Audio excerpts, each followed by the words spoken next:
Vous êtes-vous déjà demandé ce qui se passe dans le monde invisible pendant que nous vivons notre vie sur Terre? Qui sont les anges qui nous gardent et nous guident? Et quel est le véritable rôle des démons dans cette lutte constante entre le bien et le mal?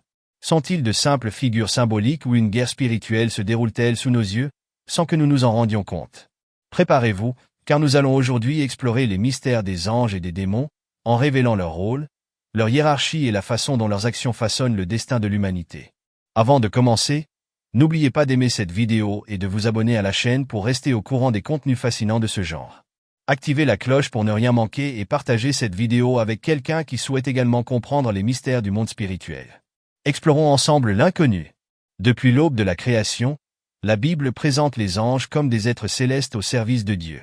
Mais t'es-tu déjà demandé comment ces êtres sont organisés? Ont-ils tous le même but ou le même pouvoir? La réponse nous conduit à une structure complexe et fascinante connue sous le nom de hiérarchie céleste, où chaque ange a une fonction spécifique dans l'accomplissement de la volonté de Dieu. Au sommet de la hiérarchie, nous trouvons les séraphins, mentionnés dans Ésaïe 6, 1-3. Ils sont décrits comme des êtres dotés de 6 ailes qui ne cessent de proclamer la sainteté de Dieu en disant « Saint, Saint, Saint est le Seigneur des armées ». Les séraphins ont pour mission de glorifier Dieu et de servir d'intermédiaire pour purifier ceux qui s'approchent de sa présence, comme ce fut le cas pour le prophète Isaïe, dont les lèvres furent purifiées avec un charbon vivant. Juste en dessous des séraphins se trouvent les chérubins, qui apparaissent plusieurs fois dans la Bible, toujours associés à la protection et à la gloire de Dieu. Dans Genèse 3h24, ils sont placés pour garder le chemin de l'arbre de vie après qu'Adam et Ève ont été expulsés du jardin d'Éden. Elles sont également représentées comme gardiennes du Saint des Saints dans le temple de Salomon, 1 Roi 6, 23-28. Leur tâche consiste à protéger ce qui est sacré et à veiller à ce que la sainteté de Dieu reste inviolée. Les archanges occupent une position de leadership et jouent un rôle crucial dans l'exécution des ordres de Dieu. Michel, le seul archange explicitement mentionné dans la Bible, Jude 1h9, est décrit comme le protecteur du peuple de Dieu dans Daniel 12h1 et comme un guerrier qui lutte contre Satan dans Apocalypse 12, 7-8. Gabriel, bien qu'il ne soit pas directement appelé archange, est un autre ange important, connu pour délivrer des messages importants, tels que l'annonce de la naissance de Jésus à Marie. Luc 1, 26-38. Au bas de la hiérarchie se trouvent les anges qui agissent en tant que messagers et protecteurs des êtres humains.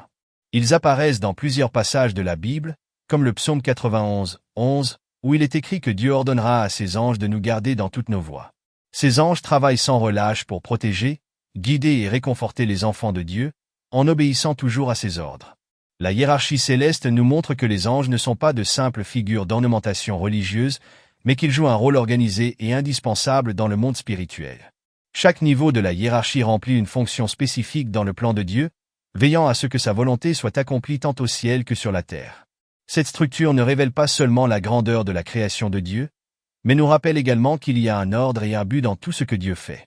Savoir que nous sommes sous la protection et la direction de ces êtres célestes devrait nous remplir de confiance et de gratitude, car nous ne sommes pas seuls dans la bataille contre les ténèbres.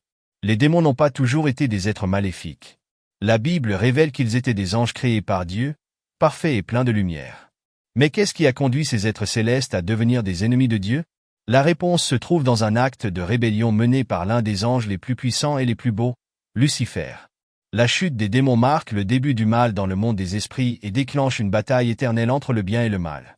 Lucifer, dont le nom signifie porteur de lumière, était un chérubin exceptionnel, décrit dans Ézéchiel 28, 12-15 comme parfait en sagesse et en beauté, orné de pierres précieuses.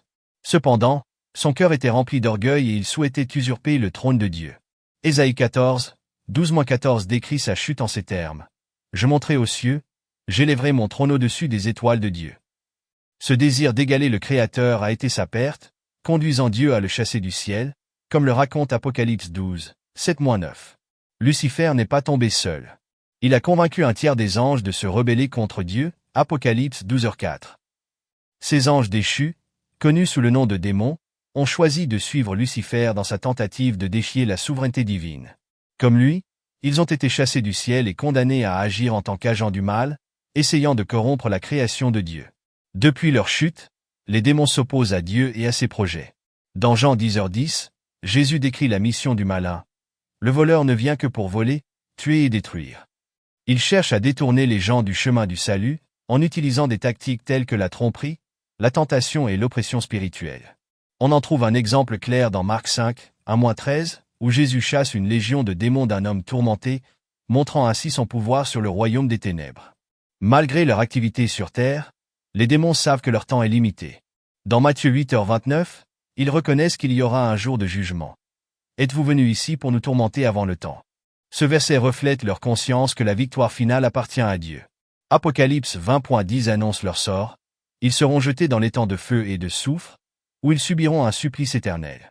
Comprendre l'origine des démons et leur rôle dans le monde spirituel permet de reconnaître les forces à l'œuvre contre l'humanité. Bien qu'elles soient puissantes, la Bible nous assure que celui qui est en vous est plus grand que celui qui est dans le monde. 1 Jean 4h4. Cette promesse nous donne la confiance nécessaire pour affronter la tentation et résister aux assauts de l'ennemi. La chute de Lucifer et de ses disciples nous rappelle l'importance de l'humilité et de l'obéissance à Dieu.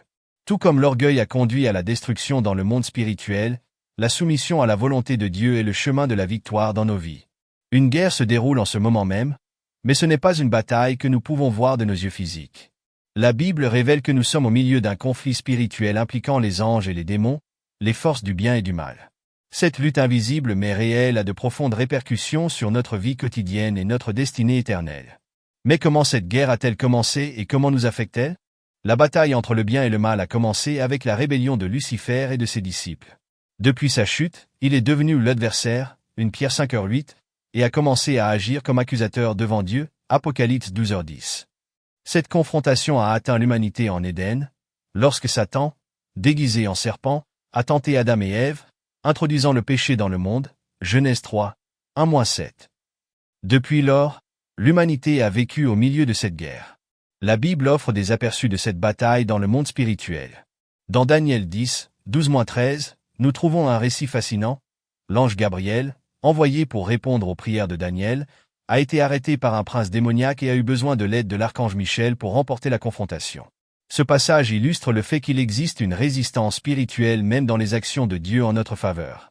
Bien que nous ne puissions pas voir cette bataille, elle est en cours et nos prières jouent un rôle clé. L'influence de cette bataille n'est pas seulement métaphysique, elle a un impact sur notre vie quotidienne. Éphésiens 6h12 nous rappelle, notre lutte n'est pas contre la chair et le sang, mais contre les puissances et les autorités, contre les dominateurs de ce monde de ténèbres, contre les forces spirituelles du mal dans les lieux célestes. Cela signifie que de nombreux défis auxquels nous sommes confrontés, tels que les tentations, les doutes, l'oppression spirituelle et même les conflits interpersonnels, ont leur racine dans cette guerre invisible. Bien que la bataille se poursuive, la Bible indique clairement que la victoire a déjà été remportée. Colossiens 2h15 déclare, « Après avoir dépouillé les principautés et les puissances, le Christ les a publiquement livrées au mépris, en triomphant d'elles sur la croix. » La mort et la résurrection de Jésus ont marqué le début de la fin pour les forces du mal. Bien que les démons opèrent encore dans le monde, ils savent que leur sort est scellé. Bien que la victoire finale appartienne à Dieu, nous sommes appelés à prendre part à ce combat spirituel. Éphésiens 6.13-17 nous demande de revêtir l'armure de Dieu, qui comprend la vérité, la justice, l'évangile, la foi, le salut et la parole de Dieu comme épée. En outre, nous sommes encouragés à prier constamment, car la prière est une arme puissante contre les forces des ténèbres. Jésus nous avertit dans Matthieu 26, 41. Veillez et priez pour ne pas tomber en tentation. Être vigilant, c'est reconnaître la réalité de cette bataille et chercher quotidiennement la force en Dieu. Lorsque nous vivons dans la conscience de cette guerre, nous sommes mieux à même de résister aux pièges de l'ennemi et de rester fermes dans notre foi. Cette bataille invisible peut sembler redoutable, mais nous ne devons pas la craindre. La Bible nous assure que le Seigneur est ma lumière et mon salut.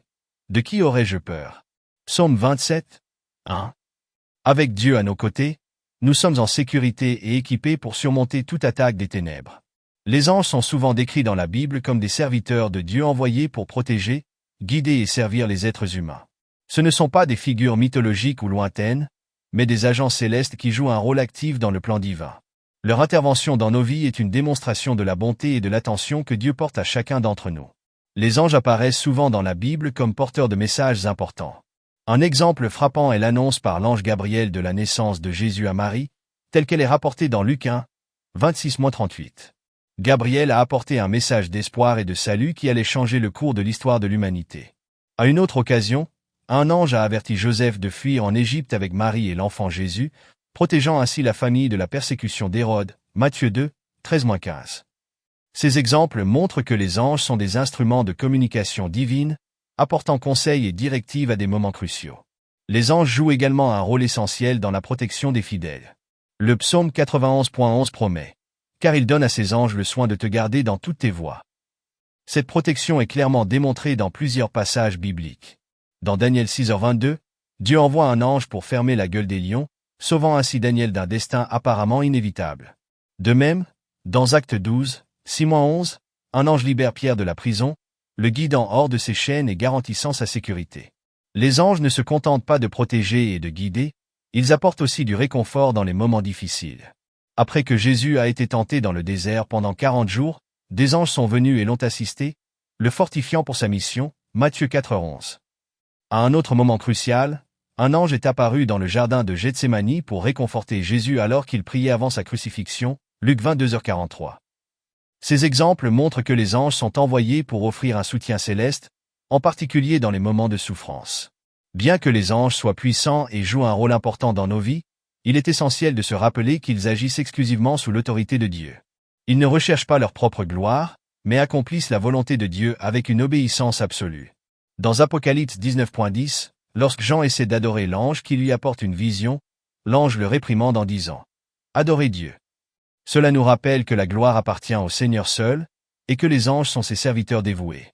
Bien que nous ne puissions pas toujours voir ou percevoir la présence des anges, la Bible nous assure qu'ils sont actifs tout autour de nous. Hébreux 1h14 déclare « Tous les anges ne sont-ils pas des esprits tutélaires envoyés au service de ceux qui hériteront du salut ?» Cela signifie que les anges travaillent constamment en faveur de ceux qui appartiennent à Dieu, même si leurs actions sont souvent invisibles pour nous. Savoir que les anges sont présents dans nos vies devrait nous remplir de gratitude et de confiance. Nous ne sommes pas seuls dans nos luttes, Dieu envoie ses anges pour nous protéger et nous guider. Cependant, il est important de se rappeler que notre foi doit être en Dieu, et non dans les anges, car ils ne sont que le reflet de sa bonté et de son amour. L'intervention divine à travers les anges est la preuve que Dieu est attentif à nos besoins et qu'il agit en notre faveur, même lorsque nous ne le voyons pas. Faisons confiance au Seigneur, sachant qu'il utilise ses anges pour nous garder et nous conduire sur le chemin du salut. Nous vivons dans un monde où les forces du bien et du mal sont en conflit permanent. Bien que ces batailles se déroulent souvent dans l'invisible, leurs effets se font sentir dans notre vie quotidienne.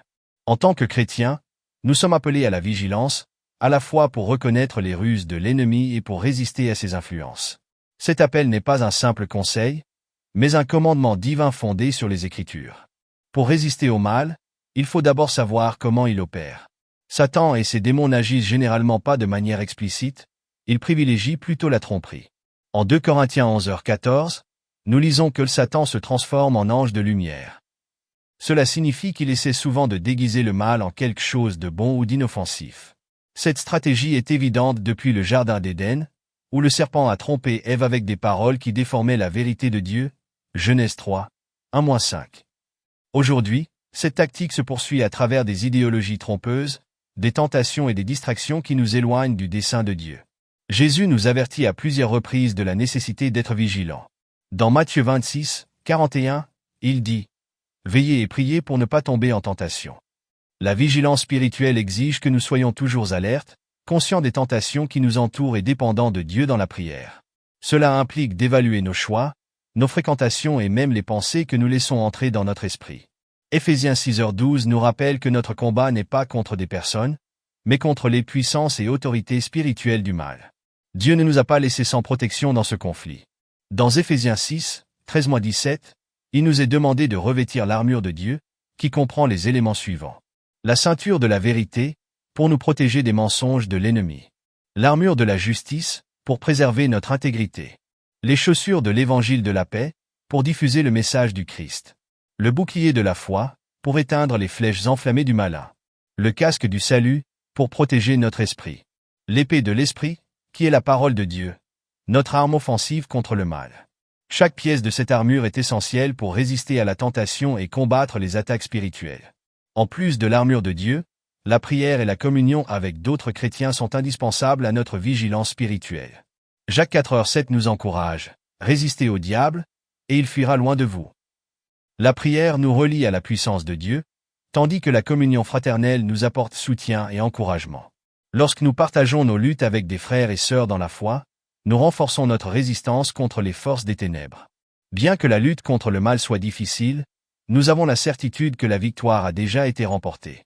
1 Jean 4.4 déclare, « Celui qui est en vous est plus grand que celui qui est dans le monde. » Cette promesse nous donne le courage de relever tous les défis, sachant que la puissance de Dieu est infiniment supérieure à celle de l'ennemi. L'appel à la vigilance ne concerne pas seulement des moments précis, mais l'ensemble de notre marche chrétienne. Nous devons être conscients de ce que nous consommons, des influences que nous laissons entrer dans nos vies et des occasions de renforcer notre foi. Lorsque nous vivons dans la vigilance et l'obéissance à Dieu, non seulement nous résistons au mal, mais nous devenons aussi la lumière dans un monde plein de ténèbres. Prenons cet appel au sérieux, en vivant dans la prière constante et la dépendance à l'égard de Dieu. Avec lui à nos côtés, aucune force du mal ne peut prévaloir.